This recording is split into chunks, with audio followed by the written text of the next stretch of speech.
Hyvää päivää kaikille ja tervetuloa tänne Kouvolan taidemuseo Poikilon Pelipoikilon näyttelyn avajaisiin. Pelitaide on taiteenlajina aika uusi ja täytyy myöntää, että tämän näyttelyn tekeminen on ollut meille museon henkilökunnalle erittäin opettavainen projekti. Mutta hyvältä näyttää tänään ja tekniikkakin toimii ainakin vielä. Tapasimme ensimmäisen kerran Taiteen edistämiskeskuksen uuden pelitaiteen läänintaiteilija Jaakko Kemppaisen kanssa maaliskuussa 2019. Meillä oli täällä museolla herännyt ajatus siitä, että haluttaisiin tämmöinen pelitaiteen näyttely, koska pelit on nykyään niin arkipäiväistä ja jokaisen elämässä olevaa. Ja heti saatiin Jaakolta ja Taiteen edistämiskeskukselta kannustusta tähän. Ja tätä näyttelyä on siitä lähtien sitten suunniteltu ja toteutettu tiiviissä yhteistyössä Taiteen edistämiskeskuksen kanssa, Kaakkois-Suomen ammattikorkeakoulu XAMKin ja Kouvolan ammattiopisto Edukon kanssa. Peliteokset tänne näyttelyyn valitsi kuratointiryhmä, jonka puheenjohtajana toimi Jaakko. Ja jäseninä oli Poikilomuseoiden intendentti Mari Lehtosalo sekä sitten Harold Hejatsi, Marleena Huuhka ja Nova Saarinen, henkilöt, joilla on laaja pelialan ja pelitaiteen tuntemus. Suuret kiitokset kuraattoriryhmälle ja erityisesti Jaakolle. En tiedä, kuinka monta peliä jouduitte pelaamaan, jotta saatiin tämä valikoima tänne. Ja kiitoksia kaikille niille pelin tekijöille, joiden pelit ollaan saatu tänne näyttelyyn. Tämän näyttelyn suunnittelussa ja toteutuksessa on ollut valtavasti ihmisiä tämän 2,5 vuoden aikana. Ja todella kiitokset kaikille mukana olleille. Näyttelyarkkitehtuurin suunnitteli XAMKin viime kevään näyttelysuunnittelukurssin opiskelijat opettajansa Sami Helinin johdolla. Kiitokset koko porukalle tästä oivaltavasta ja iloisesta näyttelyilmeestä, ja nuo pikseliboksit ovat hauskoja. Yläkerrassa olevan Erik Zimmermanin ja Natalie Potsin 16 Tons peliinstallaation on pelitaiteilijoiden ohjeistuksen mukaan tehneet Edukon opiskelijat Jutta Oikarinen ja Suvi Tuominen opettajansa Päivi Höltän johdolla. Rektisel lahjoitti materiaalit installaatioon ja kiitokset kaikille. Pelipoikilo on osa laajempaa pelitaiteen pääkaupunkitapahtumakokonaisuutta, mitä täällä Kouvolassa vietetään. Ja kiitänkin tästä yhteistyöstä XAMKin Petteri Ikosta ja Annika Salmea ja Satu Aho-Peltoa erityisesti. Seuraavaksi näyttelyn avaa kuraattoriryhmän jäsen Nova Saarinen. Sen jälkeen meillä on videotervehdys tuolta Irlannista, Brenda Romero, ja sen jälkeen Jaakko Kemppainen ja tutkija ja kirjailija Sam Inkinen täällä kiertävät muutaman pelin äärellä pohtimassa ja puhumassa peleistä. Ja sitten tuolla oven suusta on myös tarjoiluja. Olkaa hyvä ja nauttikaa niistäkin sitten jossakin vaiheessa, mutta ennen sitä oikein mukavaa iltapäivää täällä pelien parissa. Ja tässä näyttelyssä pitää pelata. Kiitoksia.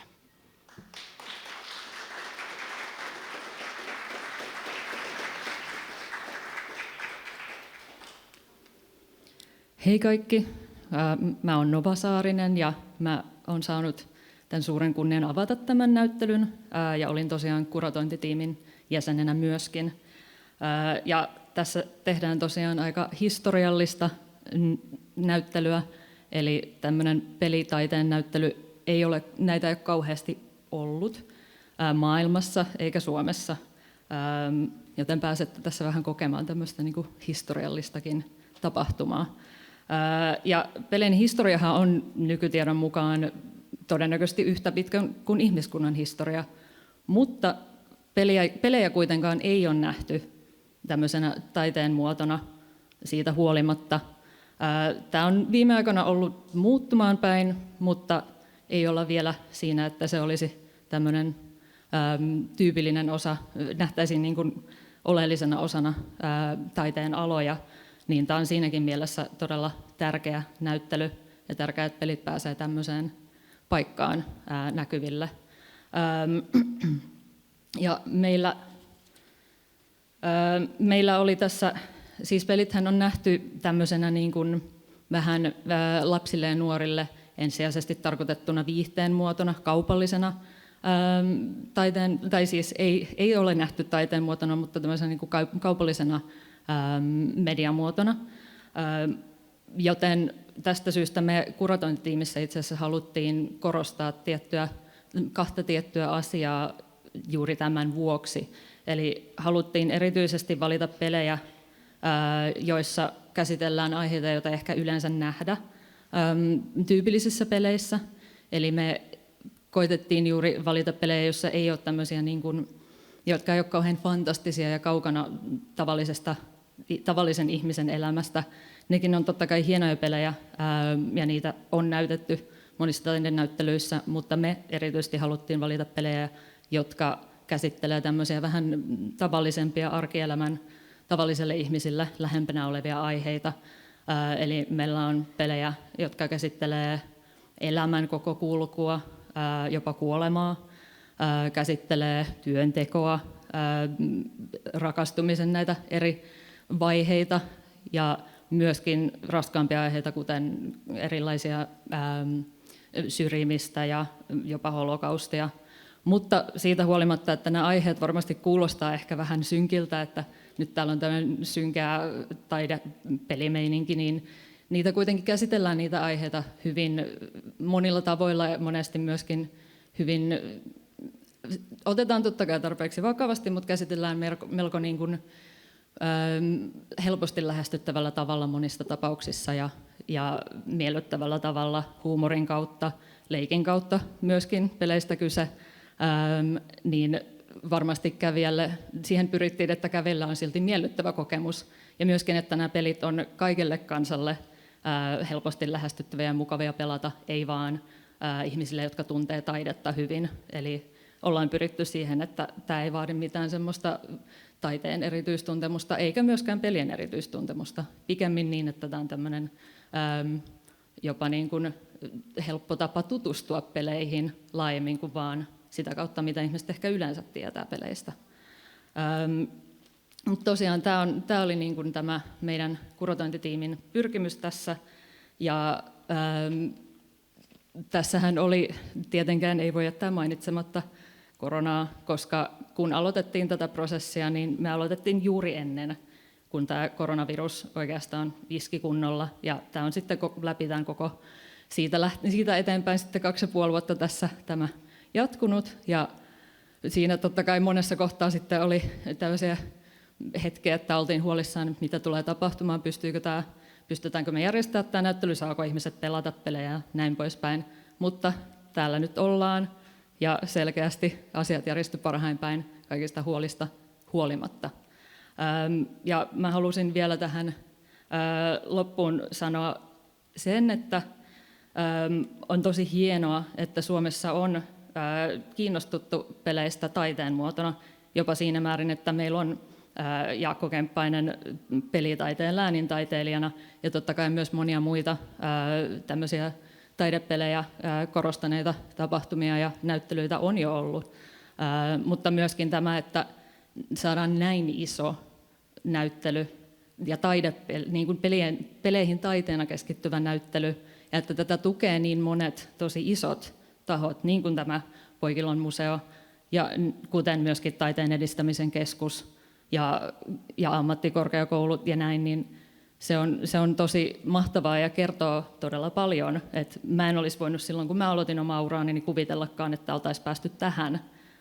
Ja tässä on ollut tosi hienoa olla myöskin mukana itse vaikuttamassa näihin valittuihin teoksiin ja siihen, millainen kokemus ihmisillä tulee täällä olemaan.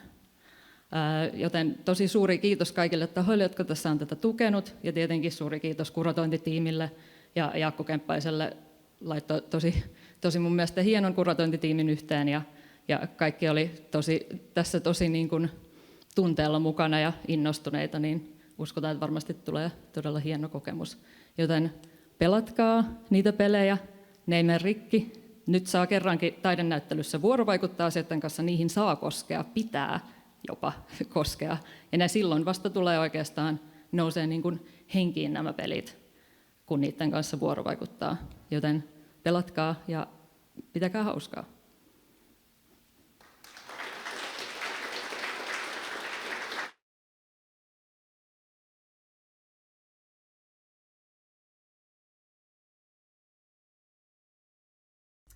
Hi everyone, my name is Brenda Romero and I am a game designer. First and foremost, I am incredibly honored to speak to you today at the opening of this exhibition. And I'm also incredibly honored that my work Train is being featured as a part of this exhibit. I know that there was a lot of work behind the scenes for months and months, years and years maybe. And I'd like to personally thank everybody who was a part of this and who brought all this together. And of course, you for being here. When I first created Train, I never really anticipated that it would be in a museum. Rather, it was a response to two events that occurred in close proximity to one another in my life, and it caused me to rethink the medium in which I've spent my entire career, and that medium is games. So the first event was a dinner that happened in 2006. I was at a table with several photographers, one of whom is pictured here. This is Zig Jackson. He's a renowned photographer. In fact, he's a recent Guggenheim Fellow of 2021. And he's actually in the US Library of Congress, and he's the only Indigenous photographer to be in there. And so at this dinner, Zig and the other photographers were discussing a tragic event. So as a photographer, instinctively, he grabbed his camera to document it. But when he got there, he found out that he just couldn't do it. When he arrived on scene, it was just too much, and he couldn't. And so they started talking about this rather interesting and fundamental question, which was, do you take the picture or not? And, you know, that had never occurred to me in the context of games. I had never once asked myself, do you make the game or not? In fact, I never even thought about making a game about serious subject matter the way, say, any other artist might. I mean, if we take something like Pablo Picasso's Guernica, in fact, every other medium, art, music, books, film, every single one of them has tackled a difficult subject matter, except for mine, except for games. At the time, games were largely about pure entertainment. Maybe the best we got was fear or joy, sometimes sorrow, but it was all commercial for the most part. And so to me, it raised this fundamental question or not, do I make the game or not? And that I'd never even asked that question. And so that was in the back of my head. And if we fast forward a few years, this is my daughter, Mesa. So she came home from school, and at the time she was about 7. And I asked her the same question I asked her every day, which is, what did you do at school today? And so her answer, I hadn't expected. And what she said was that they had spent that day talking about the Middle Passage. Now, her father is West Indian. He's half black, he's half Irish. And I knew this day would be coming, of course, but she was only 7 at the time, and so I wanted to have a conversation with her about it. I wanted to know how she felt about it. And so when I asked her, she used all the right words, the words that she'd heard at school that day, but I didn't notice really any emotional connection to it. No sense that she had engaged really with the subject matter. And this is part of her history. And so when she was done describing it to me, she asked very casually, could I play a game? And what she really meant was, could I spend some time on a console?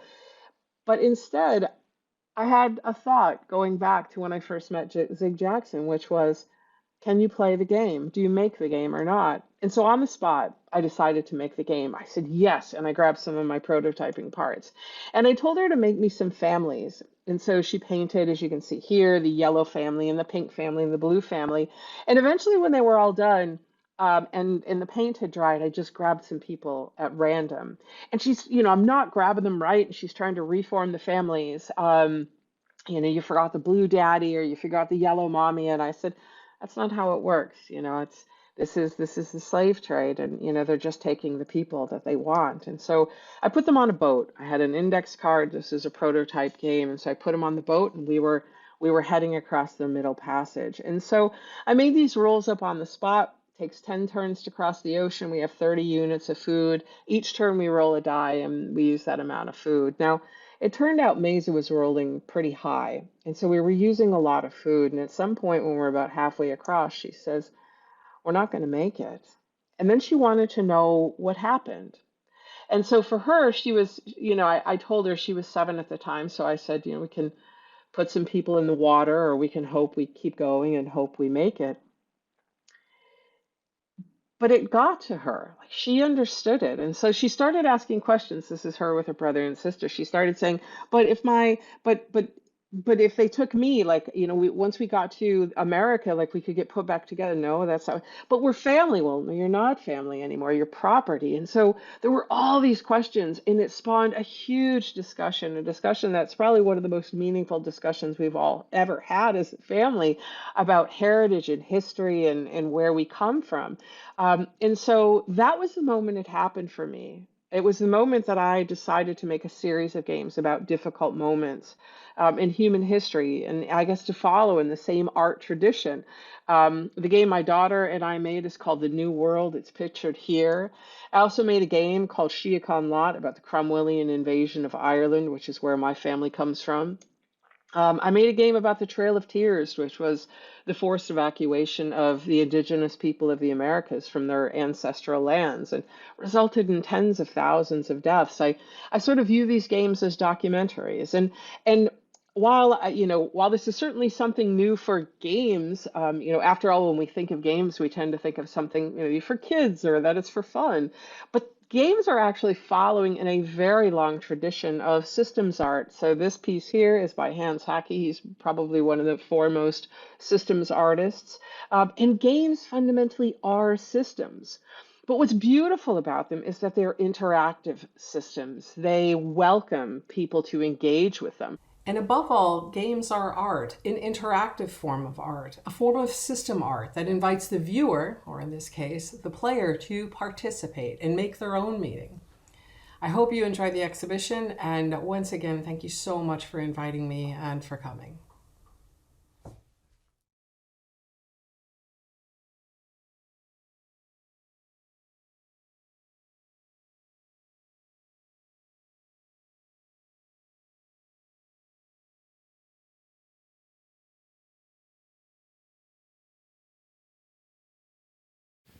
No niin, terve vaan kaikille.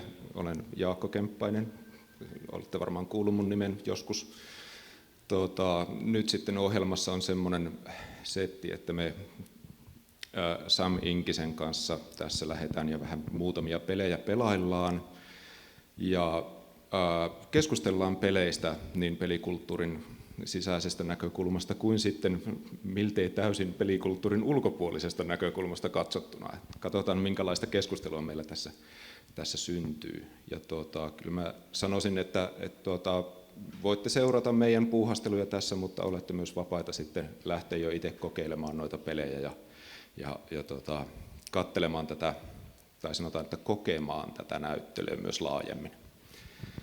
Saanko mä heti tähän jatkaa ja vähän keskeyttää dialoginomaisesti, eli kiitos Jaakko näistä sanoista ja oikein loistavaa siis syksyä ja ruska-aikaa meille kaikille. Tässä on nyt mun ymmärtääkseni vähän niin kuin 3 yleisöä, eli meillä on täällä avajaistilaisuus Kouvolatalossa, pelipoikilunäyttelyn avajaiset, ja tämä on mulle hyvin rakas rakennus senkin vuoksi, että kun ensimmäistä kertaa elämässäni noin reilu 3 vuosikymmentä sitten tulin Kouvolaan, niin se tapahtui juurikin tässä samassa talossa tämä ensi purjehdus tai visiitti, ja sen jälkeen on ollut ilo eri merkeissä, eri rooleissa käydä sanoisiko tästä kulttuurista dialogia Kouvolan ja Kymenlaakson kanssa. Tämä on tosi suuri hetki, mä kerron kohta miksi näin koen. Mutta meillä on 2 muutakin yleisöä, eli tuolla on striimi-yleisö, eikö niin reaaliajassa, ja sitten varmaan videotallenteen kautta 3. yleisö katselee, kuka ties vuosienkin päästä vielä tätä tallennetta. Niin ajatus on todella, että tässä Jaakon kanssa vähän käydään niin kuin hands-on-tyyppisesti pelaamassa, tai ehkä enemmänkin Jaakko pelaa, ja mä yritän kommentoida ja kysyä ja kiusata, mutta että myöskin yritetään vähän tähän niin kuin laajempaan taide- ja kulttuurikontekstiin liittää tätä näyttelyä. Ja mä haluaisin siis alleviivata nyt kaikille, ja ei vähiten paikallisille, kun kukaan ei ole Suomessakaan profeetta kotikaupungissaan yleensä, että tämä on tosi merkittävä asia, että nimenomaan pelitaide ja nyt painosanalla taidenäyttely on saatu näin upealla tavalla ja näin upeiden teosten kautta esille. Ja sitten jos voi puhua ripustuksesta, sana on ehkä vähän outo tällaisessa yhteydessä, niin minusta tämä erittäin niin kuin tyylitajuisesti myös toteutettu täällä tämä ikään kuin sisustus ja 3D-ulottuvuus, mutta siitäkin ehkä kohta enemmän. Mutta todellakin pelithän yhdistetään yleensä viihteeseen ja vapaa-ajan viettoon ja sitten ehkä niin kuin oppimiseen, pelillisyyteen. Tietysti pelillisyys tällaisena isona niin kuin kulttuurisena ulottuvuutena on todellakin vanha kuin ihminen itse. Mutta pelitaide hakee vielä paikkaansa ja kyllä voidaan niin kuin tällainen hyvin vahva sana kuin avantgarde tässä mielellään musta heti nostaa esiin. Eli modernin taiteen ja nykytaiteenhan sellainen, voisiko sanoa, kulloinenkin etujoukko ja uuden tyyppinen tekeminen, mikä tarkoittaa sitten yleensä myös materiaalikokeiluja ja ehkä uuden tyyppistä vähän niin kuin filosofistakin otetta ja rajojen ylittämistä tai ainakin ne siirtämistä, niin sitähän on tapana kutsua avantgardeksi, eli sana tarkoittaa etujoukkoa. Ja pelitaide nyt hyvin mielenkiintoisella tavalla, niin kuin kohta ehkä teostenkin kautta nähdään, niin tuntuu siis toisaalta ammentavan aika pitkästäkin taidehistoriasta ja ainakin audiovisuaalisen kulttuurin ja digitaalisen kulttuurin lyhyestä historiasta. Ja juuri tämä vuorovaikutteisuus, eli se, että me ei vaan passiivisesti niin kuin katsella ikään kuin teoksia, vaan meidän täytyy osallistua, itse oikeastaan luoda se teos tuolla sitten hiiren tai näppäimistön tai vastaavien niin teknisten apparaattien kautta ja avulla. Niin tämä on tietysti hyvin olennaista näiden täällä esillä pelipoikilonäyttelyssä esillä olevien teosten kannalta. Mutta niin, paitsi että menetään historiasta, niin kyllä tämä varmasti vähän niin kuin koetellaan sitten, tai ainakin kysytään ääneen ja puoliääneen teosten kautta sitä, että mikä on siis nykytaiteen ja tällaisen nimenomaan pelitaiteen tehtävä. Ja niin kuin iloksemme tässä jo kuultiin, niin aika isojakin teemoja täällä liikutetaan, että ihmisyys, elämä, kuolema, rauha, väkivalta, mutta ei toisaalta sitten vähiten niin kuin ikään kuin parempi maailma, tällainen utooppinen ulottuvuus ja sen sitten vastakohtana tämä ikään kuin antiutopia eli dystooppinen ulottuvuus. Nämähän täällä esillä on ja sitten myöskin parhaimmillaan ehkä me ihmisinä kasvamme näiden teosten kautta. Mutta näillä sanoilla mä haluan onnitella kaikkia ja tosi suuri ilo olla tänään Kouvolassa ja Kymenlaaksossa ja Jaakko, miten me tässä siirrytään ilmeisesti rappuja alaspäin ja kamera kuvaa ja seuraa. Ja tosissaan ei pönötetä, eli saa liikkua ja tulla vaikka ehkä nytkin meitä hihastakin, jos siltä tuntuu. Yes. Aloitetaan tämä lyhyt kierros tässä tuosta Passage-pelistä, joka on tuolla seinällä. Tämä on silleen hyvä peli myös, että sitä voi pelata yhdellä kädellä, joten mä pystyn pitämään tätä mikkiä tässä itse. Jännitetään. Kerrotko ensiksi, mistä kysymys, eli mitä siinä yritetään tehdä? Passage on peli, jossa käydään läpi oikeastaan ihmiselämän kaari. Eli aloitetaan täältä vasemmasta laidasta tuolla pienellä miehellä ja täällä voi tutkia sille, että mitä elämä antaa minulle. Ja tuossahan näyttäisi heti olevan tuommoinen kiinnostava kaveri. Otetaan sen mukaan. Oi, nyt ne rakastu ihanaa. Nyt me kuljetaan yhdessä käsi kädessä melkein, tai ainakin perätysten tässä elämän polulla. Kuten näette, niin ollaan vielä nuoria ja tulevaisuus on pitkällä tuolla edessä. Ei vielä ihan tiedetäkään, mitä siinä on, mutta pikkuhiljaa tässä sitten edetään ja vanhetaan ja liikutaan kohti oikeaa laitaa, tapahtumahorisonttia, ehkä voisipa sanoa, vai kuinka? Tästä täytyy tunnustaa, että tulee silleen nostalgiaväreet ja lämpöalot itselleni, että kun olen vuonna 1970 syntynyt ja muistan vielä tietokonepelit ja tietokonegrafiikan siihen aikaan, kun laivat oli puuta ja ihmiset rautaa, tai miten tämä meneekään. Eli tämä on hyvä muistutus myös siitä, että siis ainahan pelin ei tarvitse olla ikään kuin efektimielessä sitä viimeisintä ikään kuin huutoa tai hyödyntää viimeisimpiä grafiikkakortteja ja niin edelleen, vaan aika yksinkertainenkin maisema ja yksinkertaiset hahmot voi niin kuin tarjota tämän ikään kuin tällaisen vähän niin kuin avataratyyppisen mutta kerrotko mulle ja meille, että mitä tässä yritetään? Yritetäänkö mitään? Mikä on Passage-teoksen ikään kuin se game tai niin kuin peliulottuvuus tai sitten ehkä taideulottuvuus? tässähän sä voit itse niin kuin pelaajana hyvin pitkälle määrittää, että miten sä haluat tämän niin kuin kokea. Haluatko sä lähteä etsimään näitä aarteita? Just nyt löydettiin täältä aarteita, otetaan mukaan ne, jes. Näitä voi täällä etsiä ja niin kuin keskittyä siihen, että kerään tätä mammonaa itselleni. Voi olla, että nyt kun meillä on tämä elämän kumppani tässä mukana, niin se vaikuttaa siihen, että nyt ei esimerkiksi yhdessä päästäkään tästä eteenpäin. Se on liian pieni meille kahdelle, meidän täytyy etsiä uusi reitti.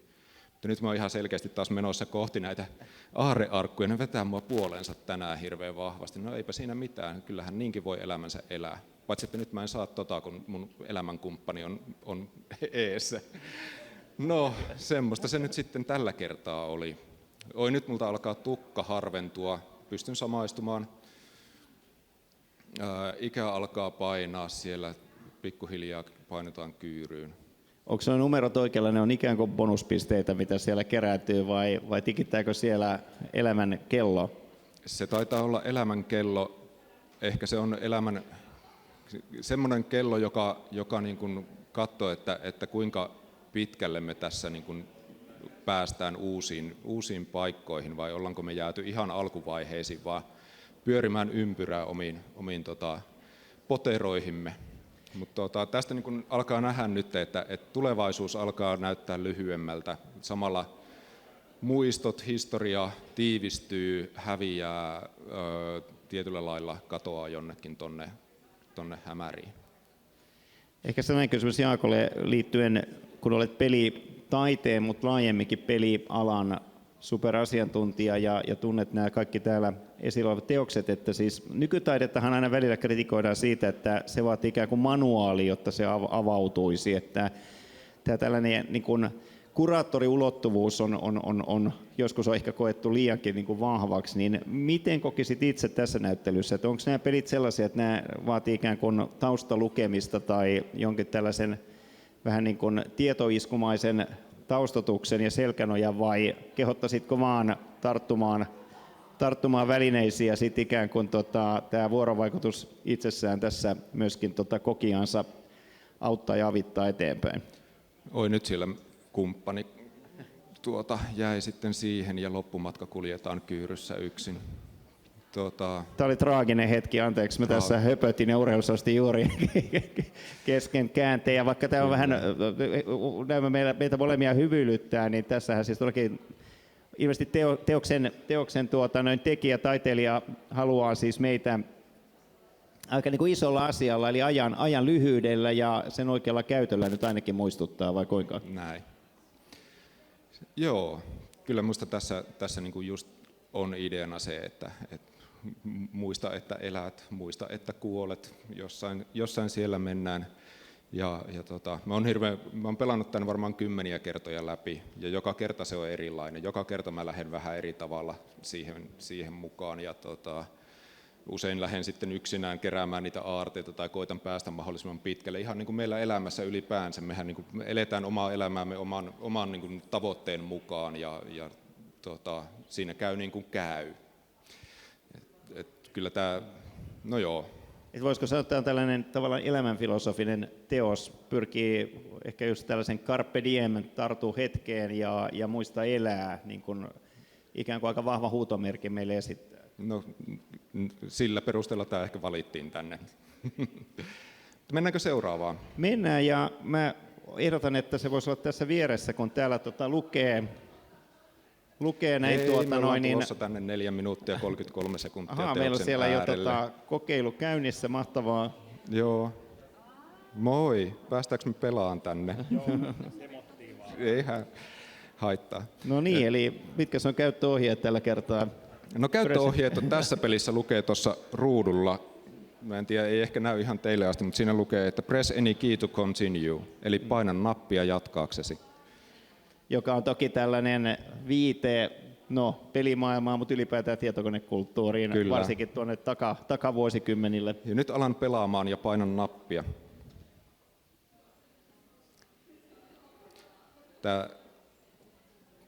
Kokeillaan uudestaan. Hävittiin heti. Voi, näyttää huonolta. No, taas hävittiin. Ilmeisesti joku pelaa tuolla toisessa päässä. Tämän pelin idea on se, että kun sä aloitat pelin, ja jos kukaan muu maailmassa 4 minuutin 33 sekunnin aikana ei käynnistä tätä peliä, niin sä voitat. Mutta jos joku käynnistää tämän pelin niin kuin sen jälkeen, tämän niin kuin ajan kuluessa, niin sä häviät sen pelin. Ja nyt meillä on täällä 2 näitä pelejä täällä näyttelyssä, niin ilmiselvästi tässä käy silleen, että jos mä käynnistän sen, niin tuolta toisesta päästä joku käynnistää sen sitten heti perään uusiksi. Mutta sä voisit varmaan vähän... Mulla on kommentti tähän, mutta sitä ennen vielä kysymys, että onko niin, että nyt tietoverkon kautta muutkin maailman kansalaiset saattaa pelata tätä, että vai onko se vaan täällä meillä nyt nämä kaksi peliä museossa? Kyllä tämä on verkkopeli, kuka tahansa maailmassa voi pelata tätä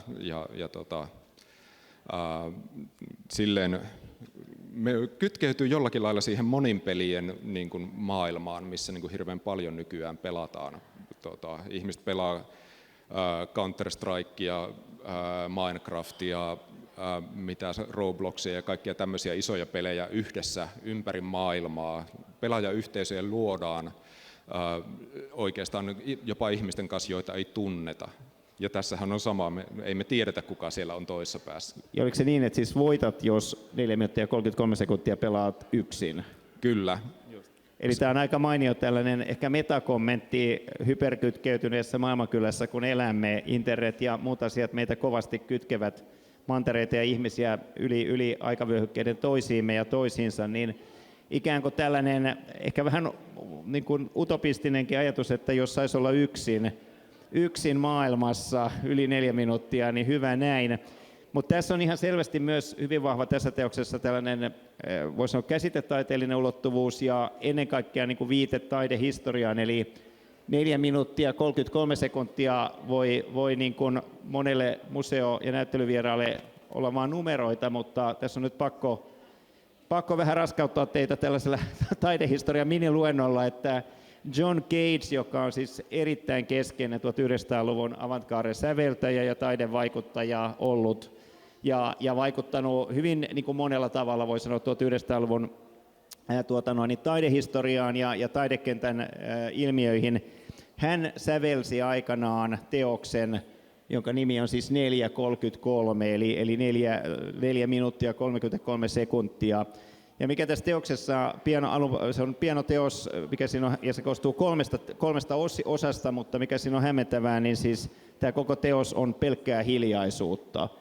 Ja se kanta esitettiin, jos nyt muistan oikein, niin elokuussa vuonna 1952, eli meidän olympiavuonna, että siitäkin alkaa olla jo aika monta vuotta aikaa. Mutta tämä siis John Cagen teos, joka toki voi olla vähän niin kuin provokaatiokin niin kuin koskien taideinstituutiota ja koskien musiikkia ja koskien siis kaikkea kulttuuriamme, niin se on myös aika vahva tällainen buddhalainen ja zen-buddhalainen kommentti siis hiljaisuuden puolesta. Ja sitten se on muistutus siitä, että oikeastaan absoluuttista hiljaisuutta ei ole, että aina kun me yritetään olla hiljaa, niin kuitenkin tulee taustamelua, säröääniä. Vähän niin kuin ehkä voisi ajatella tässä teoksessa, niin kuin sanottu, meillä on yksin, että vaikka miten yrittäisi se 4 minuuttia 33 sekuntia saada ikään kuin omaa rauhaa, niin se on aika vaikeaa, ellei mahdotonta tässä maailmassa. Eli tämä on myös esimerkki tämä teos siitä, että nykytaidehan mielellään siis viittaa toisiin teoksiin ja toisiin taidekentän alueisiin. Puhutaan intertekstuaalisuudesta, intermediaalisuudesta, niin tässä on aika niin kuin paraati esimerkki siitä.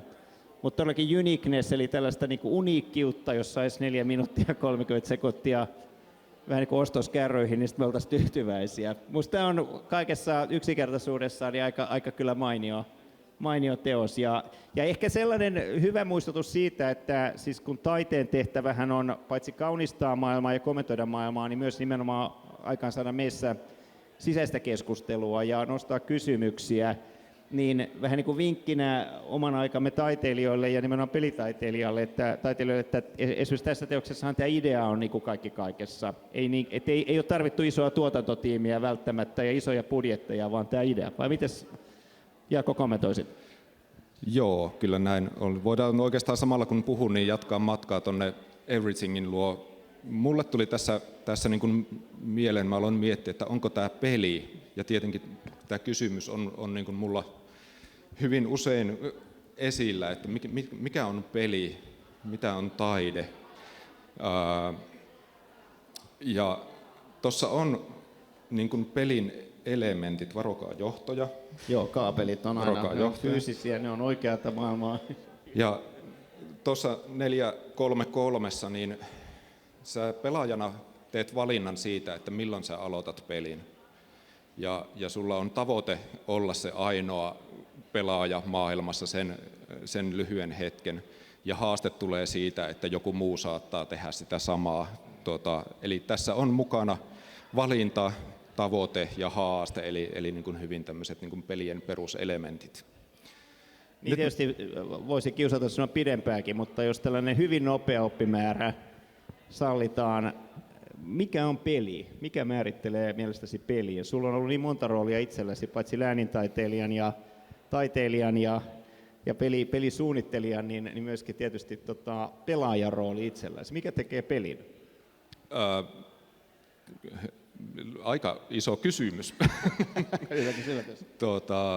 Nopea oppimäärä. Sanotaan, että kyllähän varsinkin kun liikutaan täällä jotenkin tämmöisillä niin kuin raja-alueilla, niin kuin monissa teoksissa tässäkin näyttelyssä liikutaan, että niin kuin voi miettiä, että onko peli vai onko tämä interaktiivista taidetta, niin siellä mä lähden yleensä miettimään, että onko mulla joku tavoite tai pystynkö mä jotenkin niin kuin vaikuttamaan siihen niin kuin pelin toteutumiseen. Onko mulla pelaajana merkitystä sille teokselle? Ja siinä on ehkä semmoinen iso niin kuin juttu, että jos mulle tulee semmoinen olo, että mä pystyn niin kuin vaikuttamaan ja tekemään siellä jotain merkityksellistä, niin sitten voidaan niin kuin alkaa puhumaan niin kuin pelistä. Mutta tultaisiin tähän Everythingia pelaamaan. Täällä on ahkera pelaaja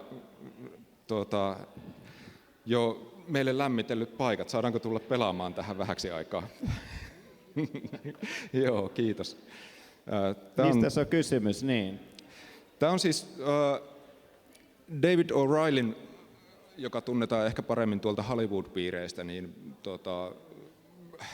orkestroima peli, jossa sä pystyt pelaamaan kaikella tai kaikkena. Ja otetaan erilaisia hahmoja ja rooleja tässä pelissä. Voidaan vaihtaa, vaikka sanotaan tuossa meillä on ehkä joku apina nytten. Lähdetään siitä katsomaan, että mihin se etenee. Ja tämä niin kuin liikkuu todella isoissa sfääreissä sitten ja pienissä sfääreissä myös. Ja sitten siellä taustalla on muun muassa Richard Dawkingsin ajatuksia aina välillä ja näin. Mutta tämä vaatii 2 kättä, joten mä pistän mikin pois ja sitten sä saat puhua. No niin, loistavaa. Eli jännitetään. Me voidaan tässä myötä elää, katsoa miten Jaakon tällä kertaa käy. Hyvin varmaan käy. Yleensähän teosten nimikin on joku viite tai sisältää niin kuin aika tärkeä viesti meille. Mulle ei ole ihan vielä auennut, miksi Everything, mutta ehkä siitäkin kohta kuullaan lisää. Tai itse asiassa mehän voin toimia tässä tällaisena apumiehenä. Miksi teoksen nimi Mitä luot on Everything? Koska tässä voit niin kuin ottaa näitä kaiken rooleja. Nyt Mä oon tiellä, eikö ole? Okay. Se on kamerakontrollit kääntynyt toisinpäin. Aina kun mä yritän kääntää kameraa, se kääntyy väärään suuntaan, mikä on tietysti yksi osa niin kuin pelikulttuuria, että tulee tämmöisiä pragmaattisia haasteita, joita ei ole ehkä suunniteltu. Okei, eli se ei ole virhe pelissä, vaan se on tarkoitettu, no ehkä se on. Joo, tätä voi säätää. Siis täällä on asetukset, helppokäyttöisyysasetukset, koska ihmiset mieltää esimerkiksi tässä tapauksessa sen kameran liikkeen eri lailla, ja nyt minä miellän tämän eri lailla kuin toiset mieltää. Mitä tässä yritetään tehdä? Ehkä sitä ihmettelee muutkin kuin minä tällä hetkellä. Tässä yritetään kerätä kaikki. Eli aina kun sä pystyt vaihtamaan olemusta, sä saat kerättyä sen uuden itsellesi. Ja tässä on jotain tuhansia erilaisia niin kuin olemuksia, joita sä voit kerätä. Että ainakin tällainen voisi sanoa niin kuin hahmojen moninaisuus, ehkä maailman moninaisuus. Jotenkin myös itsellä aktivoituu tällainen siis kysymys just siitä, mikä on niin kuin totta, mikä simulaatiota. Samalla kuin ilmeisesti siirrymme sieltä. Otetaan pikkusen takapakkia täältä, näin lähdetään tosta liikkeelle, niin saadaan vähän enemmän pelillisyyttä. Okei, eli siirrytään tällaiseen vähän niin kuin voisiko sanoa fantasiatilaan. Tässä teoksessa selvästi myös siis niin kuin värit näyttelee aika keskeistä roolia. Tietysti tämä iso kuvaruutupinta, mikä on siis sinällään, voi sanoa, että värien käytössä ja muodoissa ja niin edelleen on tietysti niin kuin omat kauneusarvonsa ihan niin kuin sellaisenaan, mutta nyt sitten ilmeisesti Jaakko yritetään taas kerätä mahdollisimman paljon kaikkea, niinkö? Se on se everything. No joo, nyt mä oon tässä Pekoni. Äsken oli joku rikkinäinen raunio. Mä koitan löytää täältä semmoisen isomman planeetan, jotta me päästään siirtymään ylätasolle, jossa voidaan pelata, vaikka en tiedä mitä siellä tulee eteen. Katsotaan, tuossa on joku tommonen iso. Samalla kun sä keräilet sieltä näitä objekteja, me voidaan vähän niin kuin aprikoida, että mikähän vähän niin kuin surrealistinenkin maailma tässä on, että ollaanko me vähän niin kuin taulun sisällä vai mistä on kysymys, niin onko taiteilija antanut jonkun selkeän päämäärän vai jääkö se vähän niin kuin kellumaan, kuin toi niin kuin objekti konsanaan tuolla? Onko tässä joku ihan selkeä siis tavoite? No ehkä iso tavoite on tietysti, niin kuin pelillinen tavoite on se, että voit kerätä kaikki. Eli se on niin kuin selkeästi mitattava juttu, jota kohti voidaan ponnistella. Mutta sitten tämä herättää niin semmoisia kysymyksiä, että mikä on meidän paikka tässä niin maailmankaikkeudessa, keitä me oikeasti ollaan ja miksi me ollaan olemassa ja mitä meidän ympärillä on ja kaikennäköistä muuta. Ja tietysti sen tämä tietynlainen implisiittinen tehtävä tällä pelillä on sitten paljon suurempi kuin se, että se niin kuin pelimekaaninen keräämistehtävä. Että tässä vähän niin kuin ihmetellään, ollaan ehkä mikä maassa, ja ainakin mulle itselleni, mä olen yhdeltä taustaltani semiotikko, ja semiotikka on siis merkkijärjestelmiä koskeva tiede- ja tutkimussuuntaus, niin saman tien kun tässä nähdään näitä erilaisia paremmin sanoen merkkejä, on kirjaimia ja symboleita ja erilaisia muotoja ja värejä ja objekteja, niin aktivoituu omassa päässä aika paljon siis assosiaatioita, tulee kaikisia mieleyhtymiä, mikä lienee nyt sitten yksi tässä niin kuin tämän taiteilijan idea, teoksen idea, että me voidaan tulkita tätä maailmaa, maisemaa siis varmaan aika monella tavalla suhteessa sitten omaan kulttuuriimme ja taustaamme ja esimerkiksi elämän historiaamme ja niin poispäin. Ei huono ollenkaan, päinvastoin. Ja tämä itse asiassa tuo mulla mieleen tämä teos niin aika montakin tuollaista 20. taiteen, voisi sanoa vähän niin kuin interaktiivisen taiteen klassikkoa. Eli en nyt raskauta teitä nimillä tai esimerkkeillä, mutta että jos siihen aikaan tehtiin toki niin kuin teknisesti kömpelömmillä ehkä välineillä, mutta tehtiin kaikenlaisia mainioita teoksia, joissa saatettiin vaikka ajaa polkupyörällä vähän tämän tyyppisessä maailmassa. Nyt me ollaan täällä ilmeisesti vähän niin kuin enemmän niin kuin lentämisen puolella, tai nyt ollaan ehkä laskettelumäen puolella. Miten se Jaakko kommentoit? onko se olennaista? En mä tiedä, onko se olennaista. Nyt meillä on tässä, me pelataan tämmöisellä ryhmällä keilailukeiloja. Sanotaan, että jätetään tämä tulkinta nyt sitten seuraaville pelaajille ja mahdollisuus siihen katsoa tätä. Niin tässä tulee myös mieleen tuo Umberto Econ avoimen taideteoksen tai avoimen teoksen ajatus, että siis ikään kuin tällainenkin teos voi aueta aika moneen suuntaan. Mutta tämä on selkeästi, eikö niin, aika niin kuin myönteinen tai hauska teos, että tämä aktivoi jotenkin, musta tuntuu, aika niin kuin positiivista vibaa käyttäjässään. Joo, nimenomaan tietynlaisen leikillisyyden kautta musta niin kuin tässä lähestytään isoja asioita. Ei kaiken tarvitse olla aina silleen niin kuin jotenkin vakavaa. Kun vaikka käsitellään vakavia aiheita, niitä voi käsitellä myös niin kuin hauskasti ja niin kuin, sehän on taas tietynlainen viesti.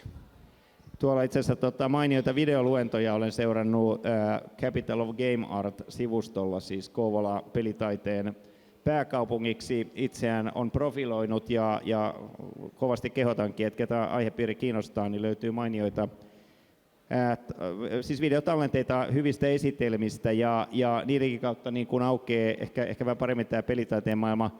mikä minusta on yksi tärkeä niin kuin, juuri niin kuin tällainen metatason tai niin kuin ylätason ehkä näkemys ja kommentti on se, että tällaisen niin kuin seppäihmisen eli homo faberin ohella, niin mehän ollaan myös leikkiviä ihmisiä, eli homo ludens. Tämä ei ole suinkaan mun käsitteeni, vaan tulee jo 30-luvulta niin Höysinga-nimiseltä niin alankomaalaiselta ajattelijalta ja niin tutkijalta. Leikkiaine on hirveän tärkeä osa meidän elämän yhteiskuntaa.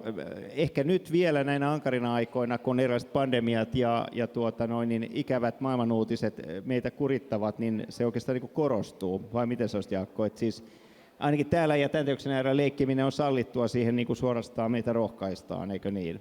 Emme halua siis kuolla happosateisiin, emmekä maailmansotaan, mutta emme myöskään ikävään, eikö niin? Kyllähän se varmaan on näin, että jotenkin leikki, pelillisyys, kaikki se antaa meille semmoista niin kuin vapautta olla hetken aikaa ulkona tästä niin kuin arkielämän ympäröistä. Muista oliko Huizinga vai Kailois, joka puhuu myös niin kuin taikapiiristä, eli kun me aletaan pelaamaan, me astutaan tietyllä lailla sinne pelimaailman sisään, joka tämä pelimaailma korvaa meidän arkitodellisuuden semmoisella uudella omalla todellisuudellaan, ja me hyväksytään sen pelin säännöt meidän niin kuin, tavallaan maailman säännöiksi sillä hetkellä, ja se on.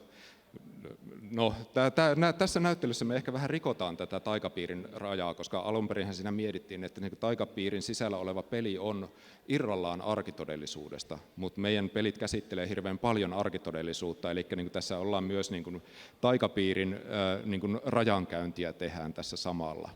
Mutta hei, mennään eteenpäin vielä? Ja samalla sanoa, että tulee mieleen unelmoinnin voima, mutta myös mielikuvituksen voima, ja sehän nyt tietysti liittyy muihinkin taidekenttiin, että ajatellaan vaikka romaanitaidetta. Hyvä romaanihan kutsuu meidät tällaiseen mielikuvitusmaailmaan, johon me ikään kuin vapaaehtoisesti sitten eläydymme ja suorastaan antaudumme. Mutta nyt ollaan, kai uskallan sanoa, että vähän niin kuin tämän näyttelyn avainteoksen äärellä, vai kuinka? No, ainakin yksi keskeisistä teoksista, ehkä se avainteos, josta Brenda Romero tuossa alussa myös puhui sitten meille. Eli tämä on Train-peli, joka on tämmöinen installaatiomainen lautapelimekaniikka-tyyppinen ratkaisu. Tämä on ainut kappale tätä peliä maailmassa, eli me ollaan saatu aivan uniikki teos tänne. Kun yleensähän pelit on silleen, digitaalisia pelejä saatetaan kopioida 100 miljoonaa kertaa, 300 miljoonaa kertaa. Lautapelejä voidaan myydä 3, 5, 10 miljoonaa, sitä pahvia on melko paljon. Tämä on ainut kappale maailmassa tätä peliä. Sitä ei valitettavasti nyt päästä pelaamaan, koska se on aika herkkä teos. Tämä tulee pelattavaksi joinain tiettyinä aikoina tässä syksyn aikana vielä, mutta katsotaan, että miten se järjestetään. Kerro mielellään kohta, Jaakko, mistä kysymys, mutta tämä oli hyvä muistutus meille kaikille, että siis pelitaidehan ei ole välttämättä vain digitaalista, siis mediaa ja tietokone tai internet niin kuin ikään kuin vaativaa taidetta, vaan todellakin voidaan myös perinteisen lautapelin merkeissä tehdä siis taidetta ja avantgardea, ja tässä tapauksessa vieläpä erittäin niin kuin syvissä vesissä ja vaikeissa ja monellakin tavalla ikävissäkin teemoissa liikutaan, mutta annatko meille vähän niin kuin nopean oppimäärän teoksen taustasta ja tavoitteista?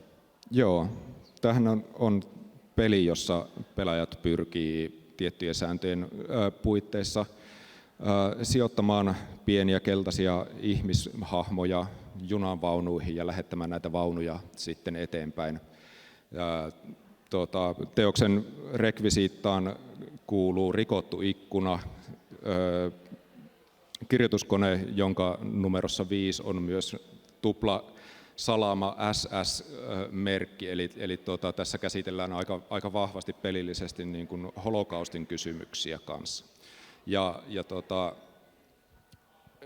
Mikä mulle tässä pelissä on erityisen tärkeää, on se, että niin kuin tässä niin kuin pelimekaniikan kautta saadaan kerrottua asioita. Eli se, mitä me tehdään pelaajina, me seurataan pelin sääntöjä, me tehdään, mitä se peli meitä pyytää tekemään. Ja tässä tapauksessa me yritetään mahdollisimman tehokkaasti optimoida tuota kuljetusta tuonne leireille. Mutta kun mietitään sodan jälkeen 45 huitteilla, kun Saksan kansa taas sitten niin kun kävi tätä omaa keskusteluaan siitä, että mitä on tapahtunut, niin hirveän usein siellä sanottiin, että me vaan seurattiin käskyjä. Eli ihan sama kuin mitä me tehdään peleissä, me vaan tehdään sitä, mitä säännöt käskee meitä tekemään. Ja siitä tulee semmoinen tosi vahva niin kuin emotionaalinen yhteys ainakin mulle, että niin kuin oikeasti tällä on joku merkitys, että mitä mä teen tässä pelissä. Tässä on selvästi tällainen vahva siis eettinen pohja ja tausta ja ehkä siis vahva toive tietenkin, että pelaajat heräisi jollain lailla, eli se on aika shokeraavakin varmaan kokemus, siis jos ikään kuin tuntematta taustoja tätä peliä lähtee vähän niin kuin iloisin mielin vaan niin kuin nappuloita siirtäen tai mitä siinä tapahtuukaan. En ole itse koskaan päässyt Trainia pelaamaan, mutta miten yleisiä ja tämän tyyppiset, voi sanoa niin kuin näin niin kuin vakavat ja ikään kuin taustaltaan niin kuin vaativat pelit kuin tämä Train on? Ja nimenomaan pelitaiteessahan nyt taas pelitaiteen alueen liikumme. Mä sanoisin, että tämä niin kuin on nouseva trendi tietyssä mielessä, että ollaan opittu ymmärtämään, että pelit on oikeasti todella vahva väline sanomien välittämiseen, tunteiden herättämiseen. Nyt ollaan, tavallaan ehkä se niin kuin liittyy siihen, että tietysti niin kuin pelin tekijäsukupolvet alkaa jo olla ihan kohtalaisessa iässä ja pelaajasukupolvet kans kasvaa, eli niin kuin tietyllä lailla myös niin kuin se niin kuin pelin tekijöiden ja pelaajien ajatusmaailma on niin kuin kypsynyt siihen, että on olemassa muutakin kuin voimafantasiaa, ja me voidaan käsitellä niin kuin vakavia aiheita peleissä. Ollaan nähty jonkun verran mainstream-peleissä myös sitä, että niin kuin nostetaan esiin tämmöisiä kysymyksiä, mutta ehkä tämä on enemmän täällä niin kuin indie- ja niin kuin taidepelien piirissä vielä, mutta ehdottomasti on niin kuin kasvava ilmiö. Tämä voisi tietysti jatkaa. Ehkä me sama liikutaan tuonne vielä johonkin vähän kuitenkin värikkäämpään ja sanoisiko toivorikkaampaan maisemaan. Niin mennään tuonne mennään sinne, joo. Selvä, okei. Se on hyvä suunta. Niin mä kommentoin sen verran, että nyt jos ajatellaan sodan jälkeistä todellakin taidekenttää, eikä vähiten vaikka isoja, esimerkiksi tulee mieleen nuo Kasselin, Saksassa siis Kasselin kaupungissa järjestetyt Documenta, nykytaidekatselmukset, niin kyllähän siellä on siis muiden taidegenrejen kautta, eli kuvataiteen ja muun kautta siis käsitelty samalla lailla hyvin vaikeita teemoja, että tällainen Euroopan itse tutkiskeluhan jatkuu, ja varsinkin sellaisissa maissa kuin vaikka Saksa, niin se on siis joka päivästä ja viikkoista, ja tietysti hyvä niin, koska niin kauan kuin me ikään kuin yritämme oppia historian virheistä, niin toivon mukaan ne eivät toistu. Missäs me nyt ollaan? Me ollaan kind words, eli kilttejä, kivoja sanoja pelin äärellä ja pelin maailmassa. Tämä on korona-aikaan syntynyt peli, jossa kirjoitetaan kirjeitä tuntemattomille ihmisille ja vastataan tuntemattomien ihmisten kirjeisiin. Tässä voi kirjoittaa ihan tuolta näppikseltä sitten niin kuin kirjeen. Siinä voi vaan kertoa jotenkin, että hei, olen täällä pelinäyttelyn avaajassa, tosi siistiä. Ja joku niin kuin maailmalta, mistä tahansa internetin äärestä saattaa sitten saada luettavakseen sen kirjeen ja voi sitten ehkä vastata siihen. Mutta sä et tiedä, kuka sen kirjeen saa, ja se, joka vastaa siihen, ei tiedä, että kuka sen on lähettänyt. Eli te olette tavallaan tuntemattomia toisillenne. Ja kieli on siis englanti vai suomi vai onko sillä väliä? Mä oon sen verran pelannut, että siellä on tullut englantia enimmäkseen vastaan, mutta myös Espanjaa ja Saksaa, Portugalia ja kaikkea. Et koska tämä on globaali peli, niin siellä saattaa tulla mitä tahansa, ehkä myös Suomeen.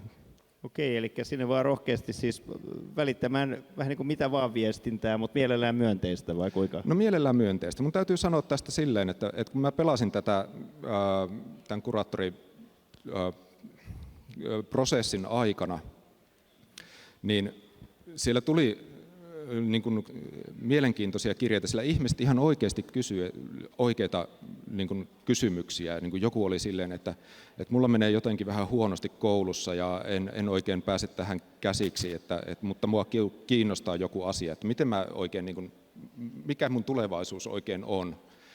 Tämä oli semmoinen kysymys, johon mä pystyin itsekin jossain määrin vastaamaan, koska koin sen vähän omakseni. ja lähetin sen vastauksen sitten sinne ja toivon tietysti, että tämä mun vastaus auttoi sitä henkilöä, joka oli lähettänyt sen kysymyksen, antoi sille jotain toivoa tai niin kuin työkaluja sen todellisuuden käsittelee.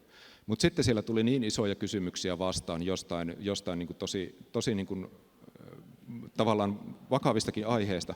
Mä en uskaltanut vastata niihin, koska mä pelkäsin, että niin kuin jos mä sanon jotain väärää, niin se saattaa vaikuttaa sinne ihmisen niin kuin, tavallaan elämään liikaa. Mä toivon, että mulla olisi ollut mahdollisuus antaa se kirje eteenpäin jollekin, joka olisi paremmin pystynyt sitä käsittelemään sitä aihetta, mutta tämän pelin tiimoilta sitä ei ollut. Mutta niin kuin, jotenkin tosi niin kuin syviä tunteellisia kokemuksia sain siitä, kun kävin niitä ihmisten kirjeitä läpi ja sitten vastailin niihin ja joskus kirjoitin itsekin. Tämä sanoo, mä tuossa tein muutaman rivin viestin sinne jonnekin englannin kielellä ja lähetin terveisiä Kouvolasta Suomesta ja nyt tuli vastaus, tai tällainen kommentti, että your good vibes are now flying through the air for everyone to catch. Eli tämä oli nyt tällainen ehkä meidän Tandem-duon niin kuin maailman pikkasen paremmaksi tyyppinen viesti tässä. Kyllä. Tuli hyvä mieli. No niin. Saaminen on antamista, eikö niin? Kyllä. Ja minusta tuntuu, että niin kuin tämmöiseen positiiviseen fiilikseen voi olla ihan niin kuin mainiota päättää tätä meidän juttutuokiota ja pelituokiota. Näin ruvetaan tekemään. Ehkä vielä viimeiset sen verran kysymykset sinulle samalla kun vielä onnittelut koko tiimille. Siis täällä on huima ponnistus ja onnittelut siis museolle ja onnittelut projektille ja onnittelut tiimille ja tietysti ennen kaikkea taiteilijoille teoksista. Niin pystytkö noin ehkä heittämällä sanoa, että mitkä on suunnilleen siis kansallisuudet, jotka täällä on edustettuna? Tässä mainittiin Yhdysvallat ja sitten ilmeisesti on eurooppalaisia, onko suomalaisia tekijöitä ollenkaan ja niin edelleen? Joo, meillä on 4 suomalaista tekijää, sitten on Yhdysvalloista, Ruotsista, olisikohan Koreasta, ympäri maailman kylää siis. On, joo, ja sitten paljon on teoksia, joista mä en tiedä, että mistä ne on, mutta niin kuin se on ehkä, sä voit tähän niin kuin jotenkin kans viitata, että niin kuin tässä meidän internetin mahdollistamassa niin kuin maailmankylässä, niin paikka menettää merkityksensä.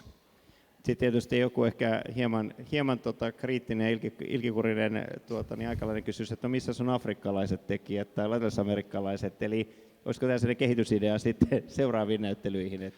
Niin en siis halua kiusata tällä, mutta että ehkä omalla tavallaan tämäkin on sellainen tietysti yksi itsetutkiskelukysymys, että tehdäänkö pelitaidettakin tällä hetkellä aika, niin kuin voisi sanoa, kuitenkin niin läntisin katsein ja ehkä intressein ja kriteerein. Sehän ei yllättäisi, jos näin on. Pelejä ja pelitaidettakin varmasti tehdään niin kuin globaalisti siellä täällä Afrikassa, ja en tiedä tehdäänkö Antarktiksellakin, mutta me käsiteltiin tätä kysymystä kyllä kuratoinnin aikana, ja kyllä me tiedostetaan se, että me eletään aika länsimaisessa kuplassa. Me pyrittiin sitä pikkusen rikkomaan siinä, mutta me mentiin teokset edellä, ja tietysti se, että mistä me löydetään niitä teoksia ylipäänsä, niin sehän vaikuttaa siihen, että mitä me voidaan niin kuin tuoda tänne. Ja voi olla, että me ei ehkä niin kuin löydetty sitten niin kuin ihan niin kuin kaikkia mahdollisia niin kuin, kansakuntia ja mantereita sieltä. Voi olla myös, että meillä on jotain Etelä-Amerikasta ja Afrikasta, mutta nyt en muista. Kyllä. No, mutta kiitos näistä ja ehkä vielä ihan loppuun tietoisku Jaakko striimiyleisölle ja myöskin videoyleisölle. Miten kauan näyttely jatkuu ja antaisitko vielä jotain tällaisia vähän niin kuin käyttöohjeita tai muita mentaalievästyksiä, kun ehkä toivon mukaan vähän kauempaakin ihmiset esimerkiksi pääkaupunkiseudulta rohkenee tulla tänne. Tämähän museohan siis, tai Kouvolan talo sijaitsee tässä aika lähellä rautatieasemaa, että jos esimerkiksi junan vaihto tai vastaava tai pieni pysähdys Kouvolaan onnistuu ohjelmaan, niin lämpimästi suosittelen, mutta otetaan tässä, ruvetaan lopettelemaan, niin vielä tällainen niin kuin tietoisku, ole hyvä. Joo, näyttely on avoinna 8.1. eli tammikuun alkuun saakka, ja täällähän on ihan valtavasti pelattavaa, että ei ehkä ihan yhdeltä istumalta tai yhdellä käynnillä kaikkeen niin pysty syventymäänkään, ja siinä mielessä minusta tämä on mahtava museokorttikohde, että museokortilla sä voit tulla ja pelata muutamia pelejä ja tulla sitten myöhemmin uudestaan ja pelata muutamia lisää. Ja toi junan vaihto tai pikkupaussi tuossa välillä, niin aika niin kuin mainio. Eikä Helsingistäkään tänne ole kuin vajaa 1,5 tuntia junalla. Niin, tuossa voi samalla ihailla vaikka Suomen ruskaa, ja jos tulee nyt lähipäivinä viikkoina. Ja siis todella tammikuu 2023 asti pelipoikilonäyttely jatkuu, ja poikilomuseot, onko se monikkoyksikkö? Taitaa olla monikko. Taitaa olla monikko, niin tässä siis todellakin kävelymatkan päässä niin Kouvolan rautatieasemalta sijaitsee tämä paikka. Ja teoksia on sen verran paljon, että kyllä tähän niin kuin helposti muutama tunti varmaan uppoo, ja sittenhän voi yhdistää vaikkapa mukavaan niin kuin kaupunkikävelyyn, tai vaikka Kasarmeen kampus on mulle tuttu osoite tuossa vieressä. Sehän on aivan mahtavaa, voi sanoa kaupunki-idylli myös lähellä rautatieasemaa. Onneksi olkoon vielä koko tiimille, ja toivon mukaan nämä teokset siis aktivoi ajatuksia, toisaalta vähän näitä siis synkkiä, voidaan sanoa kerroksia perataan, mutta sitten myös tämä niin kuin iloisempi, jopa niin kuin vähän fantasiamaailmaan liittyvä ja mielikuvitus, voisiko sanoa mielikuvituksen ja todellakin niin unelmoinnin voimaan liittyvä maailma näissä teoksissa myös välittyy. Eli tulevaisuususkoa me tarvitaan, ja sitten myös sitä, että muistetaan olla, sanoisiko Mika Valtarin hengessä sekä nöyriä että intohimoisia elämän ja maailman ja yhteiskunnan, kulttuurin, taiteen kaiken äärellä. Onneksi olkoon ja mahtavaa vuoden ja tässä vaiheessa ehkä vielä syksyn jatkoa. Kiitos.